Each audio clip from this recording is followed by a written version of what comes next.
So what you can do is you can also insert out images in your email. And for example, I want to upload out an image, let's say that is saved on my computer. So what I'm going to do is I'm going to click on the compose button right here.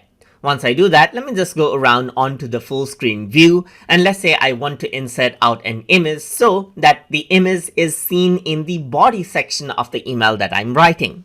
So in that case, you can go around and click on this button right here, which says insert photo. So once you go around and do that, you can see that it opens up Google Drive and it directly accesses Google Photos first, and then you see the photos that you have over here in your Google Photos. But what I want to do is I want to upload a photo from my computer. So I'm just going to click on the upload tab right here. Once I do that, over here you can see that I can drag or choose photos that I want to upload onto my email. So I'm just going to go around and click on choose photos to upload right here.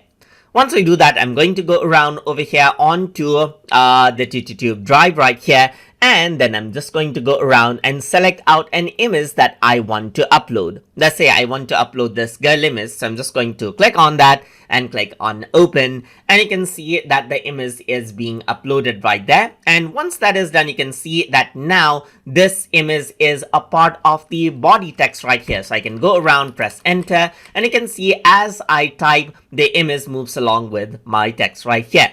And that is how you can insert out images directly from your computer while you're writing out email by using Zmail, so that you can send the email to others by including an image in it.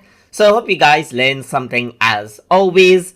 And as always, please like, comment, share, and subscribe.